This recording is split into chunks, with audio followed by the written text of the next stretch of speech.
ஆரவாரத்தை எதிரொலித்த அந்த பள்ளி வளாகம் அன்று இரத்த வாடையில் நிசப்தமானது.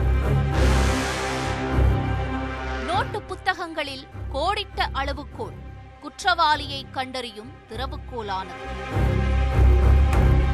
தரையில் உறைந்திருந்த இரத்தக்கரையை தடயவியல் துறையினர் அங்குலம் அங்குலமாக அளந்து கொண்டிருந்தனர். சுவர் ஓரத்தில் குருதியில் நனைந்து கிடக்கும் அந்த கட்டுக்கள்தான் கொலை ஆயுதம்.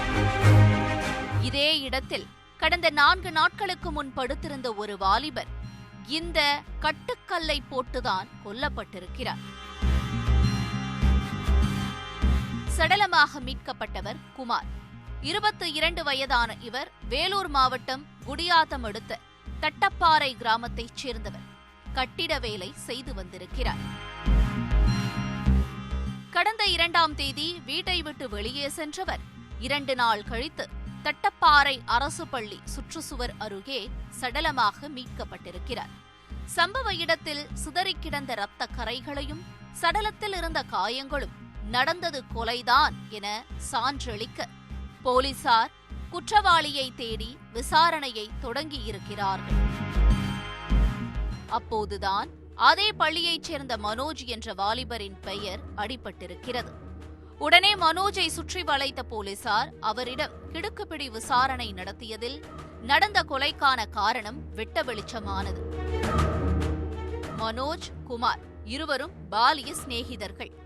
ஒன்றாக ஓடியாடி திரிந்த நிலையில் கடந்த 3 ஆண்டுகளுக்கு முன் மனோஜ் வேலைக்காக பெங்களூரு சென்றிருக்கிறார். அங்கே தன்னுடன் கட்டிட வேலை பார்த்த ஒரு பெண்ணை காதலித்து திருமணமும் செய்திருக்கிறார். ஆனால் அங்கே வேலை பார்த்த சிலர் சைட்டில் மனோஜின் மனைவியுடன் சகஜமாக பேசியிருக்கிறார்கள். இது மனோஜின் மனதில் சந்தேகத்தை விதைக்க உடனே மனைவியை அழைத்துக் கொண்டு சொந்த ஊருக்கு வந்திருக்கிறார். அதன் பிறகு மனோஜ் ஊரிலேயே சென்ட்ரிங் வேலை செய்து வந்துள்ளார். ஆனால் மனோஜின் சந்தேக குணம் மட்டும் மாறவே இல்லை. ஊரில் எந்த ஆணுடன் மனைவி பேசினாலும் மனோஜ் சந்தேகப்பட்டு மனைவியோடு சண்டையிடுவது வழக்கம்.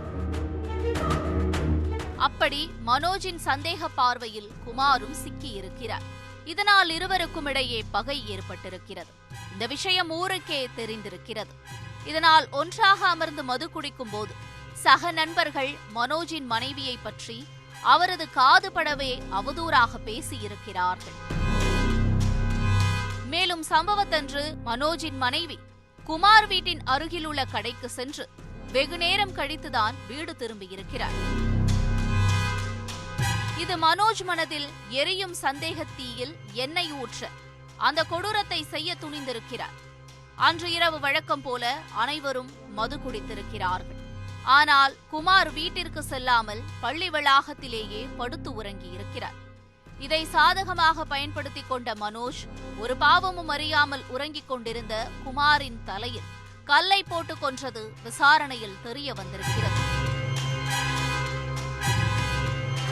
இந்த சம்பவம் தொடர்பாக வழக்கு பதிவு செய்த போலீசார் மனோஜை கைது செய்து சிறையில் அடைத்தனர்.